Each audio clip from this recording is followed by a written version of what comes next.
ओम नमो भगवते वासुदेवाय।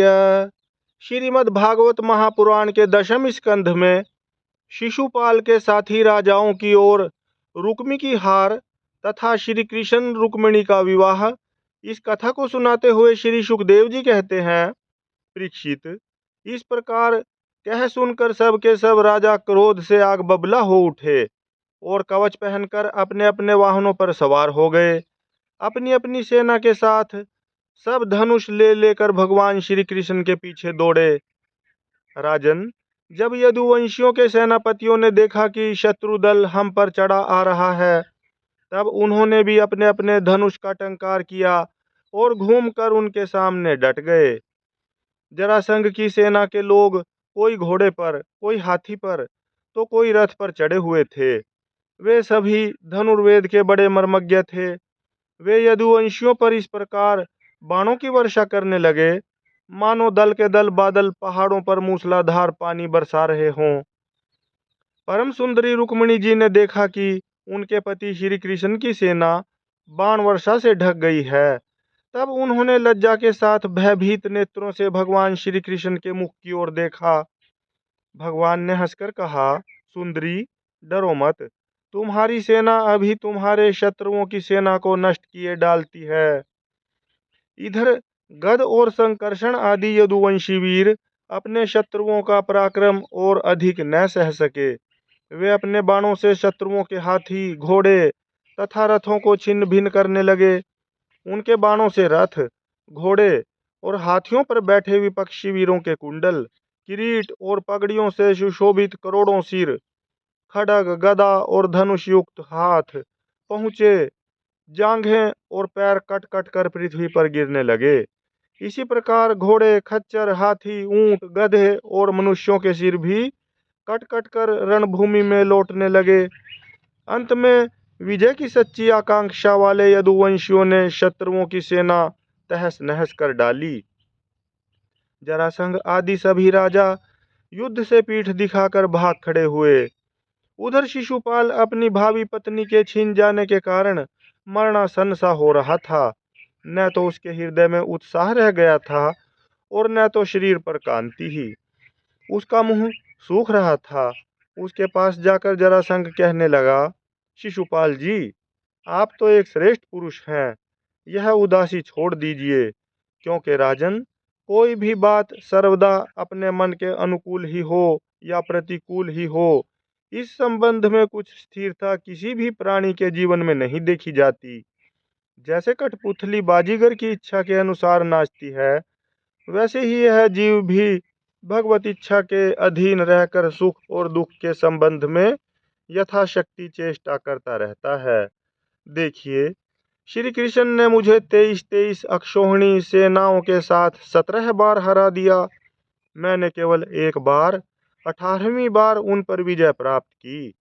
फिर भी इस बात को लेकर मैं न तो कभी शोक करता हूँ और न तो कभी हर्ष, क्योंकि मैं जानता हूँ कि प्रारब्ध के अनुसार काल भगवान ही इस चराचर जगत को झकझोरते रहते हैं।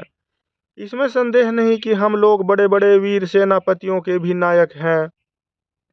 फिर भी इस समय श्री कृष्ण के द्वारा सुरक्षित यदुवंशियों की थोड़ी सी सेना ने हमें हरा दिया है। इस बार हमारे शत्रुओं की ही जीत हुई, क्योंकि काल उन्हीं के अनुकूल था। जब काल हमारे दाहिने होगा, तब हम भी उन्हें जीत लेंगे। परीक्षित, जब मित्रों ने इस प्रकार समझाया, तब चेदीराज शिशुपाल अपने अनुयायियों के साथ अपनी राजधानी को लौट गया और उसके मित्र राजा भी, जो मरने से बचे थे, अपने अपने नगरों को चले गए। रुक्मिणी जी का बड़ा भाई रुक्मी भगवान श्री कृष्ण से बहुत द्वेष रखता था। उसको यह बात बिल्कुल सहन न हुई कि मेरी बहन को श्री कृष्ण हर ले जाएं और राक्षस रीति से बलपूर्वक उसके साथ विवाह करें। रुक्मी बलि तो था ही, उसने एक अक्षौहिणी सेना साथ ले ली और श्री कृष्ण का पीछा किया। महाबाहु महाबाहु रुक्मी क्रोध के मारे जल रहा था। उसने कवच पहनकर और धनुष धारण करके समस्त नरपतियों के सामने यह प्रतिज्ञा की, मैं आप लोगों के बीच में यह शपथ करता हूँ कि यदि मैं युद्ध में श्री कृष्ण को न मार सका और अपनी बहन रुक्मिणी को न लौटा सका तो अपनी राजधानी कुंडिनपुर में प्रवेश नहीं करूंगा।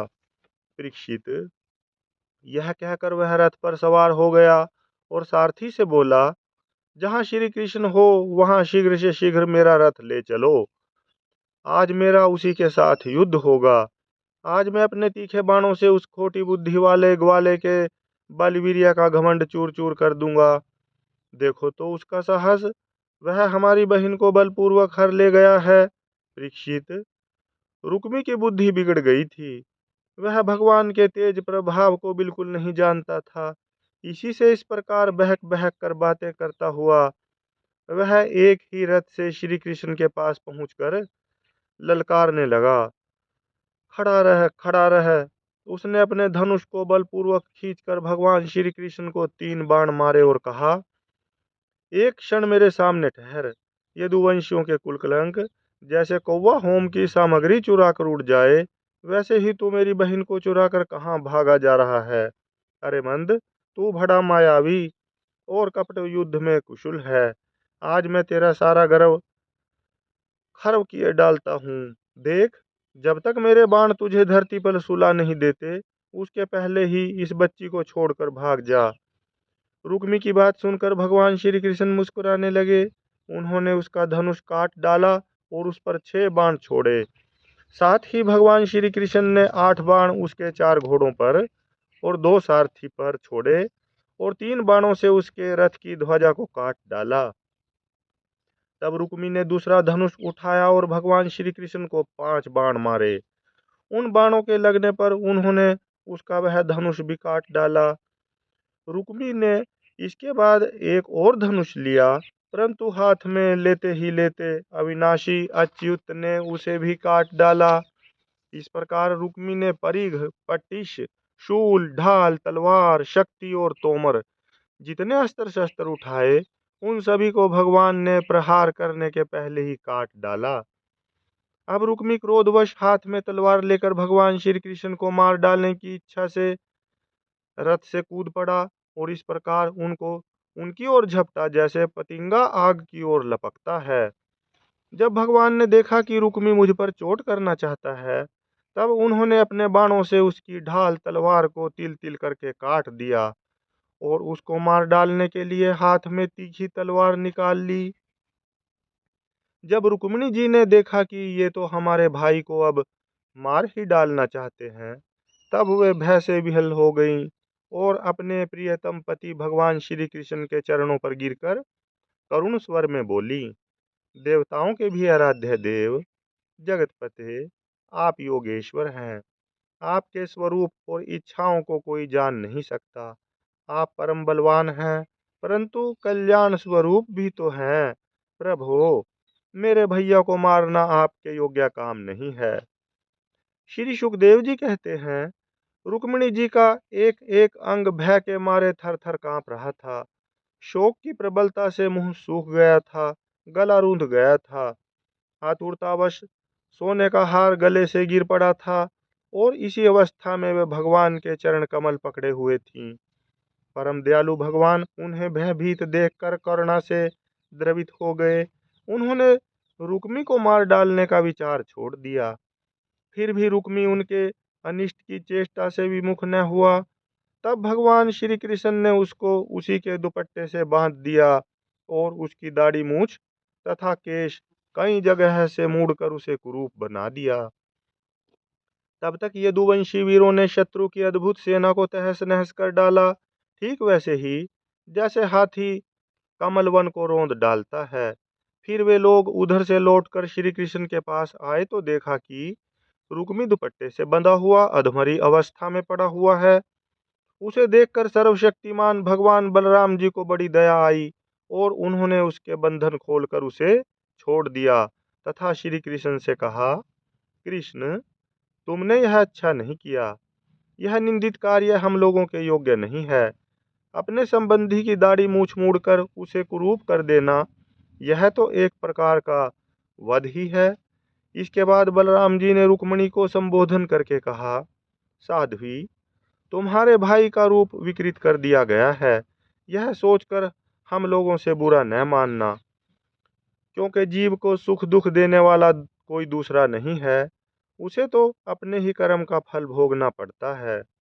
अब श्री कृष्ण से बोले, श्री कृष्ण, यदि अपना सगा संबंधी वध करने योग्य अपराध करे तो भी अपने ही संबंधियों के द्वारा उसका मारा जाना उचित नहीं है, उसे छोड़ देना चाहिए।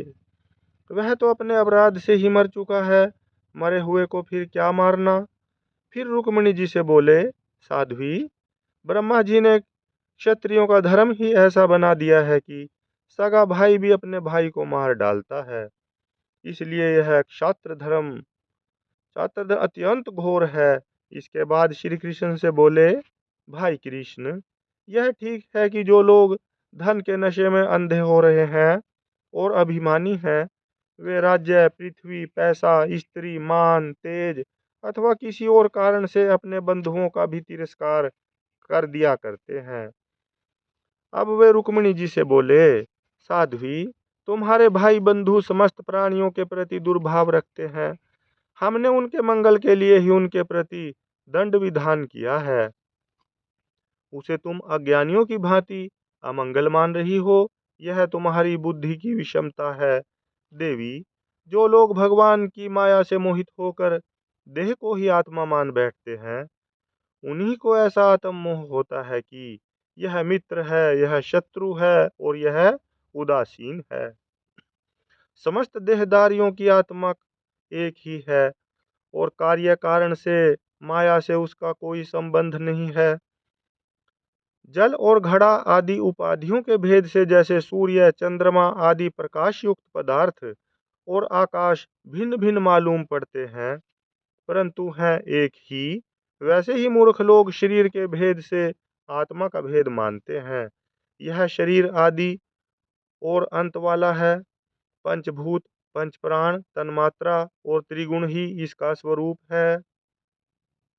आत्मा में उसके अज्ञान से ही इसकी कल्पना हुई है और वह कल्पित शरीर ही जो उसे मैं समझता है, उसको जन्म जन्म मृत्यु के चक्कर में ले जाता है। साध्वी, नेत्र और रूप दोनों ही सूर्य के द्वारा प्रकाशित होते हैं, सूर्य ही उनका कारण है, इसलिए सूर्य के साथ नेत्र और रूप का न तो कभी वियोग होता है और न संयोग। इसी प्रकार समस्त संसार की सत्ता आत्म सत्ता के कारण जान पड़ती है। समस्त संसार का प्रकाशक आत्मा ही है, फिर आत्मा के साथ दूसरे असत पदार्थों का संयोग या वियोग हो ही कैसे सकता है।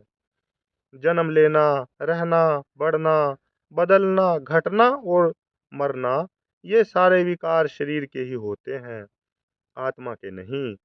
जैसे कृष्ण पक्ष में कलाओं का ही क्षय होता है, चंद्रमा का नहीं, परंतु अमावस्या के दिन व्यवहार में लोग चंद्रमा का ही क्षय हुआ कहते सुनते हैं, वैसे ही जन्म मृत्यु आदि सारे विकार शरीर के ही होते हैं, परंतु लोग उसे भ्रमवश अपने आत्मा का मान लेते हैं। जैसे सोया हुआ पुरुष किसी पदार्थ के न होने पर भी स्वप्न में भोगता, भोग्य और भोग रूप फलों का अनुभव करता है, उसी प्रकार अज्ञानी लोग झूठ मूठ संसार चक्कर का अनुभव करते हैं। इसलिए साध्वी, अज्ञान के कारण होने वाले इस शोक को त्याग दो। यह शोक अंतःकरण को मुरझा देता है, मोहित कर देता है, इसलिए इसे छोड़कर तुम अपने स्वरूप में स्थित हो जाओ। श्री सुखदेव जी कहते हैं, परीक्षित, जब बलराम जी ने इस प्रकार समझाया, तब परम सुंदरी रुक्मिणी जी ने अपने मन का मैल मिटाकर विवेक बुद्धि से उसका समाधान किया। रुक्मी की सेना और उसके तेज का नाश हो चुका था, केवल प्राण बच रहे थे। उसके चित्त की सारी आशा अभिलाषाएं व्यर्थ हो चुकी थीं और शत्रुओं ने अपमानित करके उसे छोड़ दिया था। उसे अपने विरूप किए जाने की कष्टदायक स्मृति भूल नहीं पाई थी। अतः उसने अपने रहने के लिए भोजकट नाम की एक बहुत बड़ी नगरी बसाई। उसने पहले ही यह प्रतिज्ञा कर ली थी कि दुर्बुद्धि कृष्ण को मारे बिना और अपनी छोटी बहन को लौटाए बिना मैं कुंडिनपुर में प्रवेश नहीं करूंगा। इसलिए क्रोध करके वह वहीं रहने लगा। परीक्षित, भगवान श्री कृष्ण ने इस प्रकार सब राजाओं को जीत लिया और विदर्भ राजकुमारी रुक्मिणी जी को द्वारका ले जाकर उनका विधि पूर्वक पाणी ग्रहण किया। हे राजन, उस समय द्वारकापुरी में घर घर बड़ा ही उत्सव मनाया जाने लगा। क्यों न हो, वहां के सभी लोग या यदुपति श्री कृष्ण के प्रति अनन्य प्रेम जो था, वहां के सभी नर नारी मणियों के चमकीले कुंडल धारण किए हुए थे। उन्होंने आनंद से भरकर चित्र विचित्र वस्त्र पहने दूल्हा और दुल्हनों को अनेकों भेंट की सामग्रियां उपहार में दी। उस समय द्वारका की अपूर्व शोभा हो रही थी। कहीं बड़ी बड़ी पताकाएं बहुत ऊंचे तक फहरा रही थीं। चित्र विचित्र मालाएं, वस्त्र और रत्नों के तोरण बंधे हुए थे। द्वार द्वार पर दूब, खील आदि मंगल की वस्तुएं सजाई हुई थीं। जल भरे कलश, अर्गजा और धूप की सुगंध तथा दीपावली से बड़ी ही विलक्षण शोभा हो रही थी। मित्र नरपति आमंत्रित किए गए थे।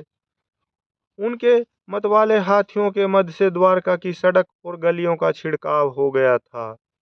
प्रत्येक दरवाजे पर केलों के खंभे और सुपारी के पेड़ रोपे हुए बहुत ही भले मालूम होते थे। उस उत्सव में कुतूहलवश इधर उधर दौड़ धूप करते हुए बंधु वर्गों में कुरु, सृंजय, कैकेय, विदर्भ, यदु और कुंती आदि वंशों के लोग परस्पर आनंद मना रहे थे। जहां तहां रुक्मिणी हरण की ही गाथा गाई जाने लगी। उसे सुनकर राजा और राजकन्याएं अत्यंत विस्मित हो गईं। महाराज, भगवती लक्ष्मी जी को रुक्मिणी के रूप में साक्षात लक्ष्मीपति भगवान श्री कृष्ण के साथ देखकर द्वारकावासी नर नारियों को परम आनंद हुआ। हरि ओम तत्सत। हरि ओम तत्सत। हरि ओम तत्सत। हरि ओम तत्सत।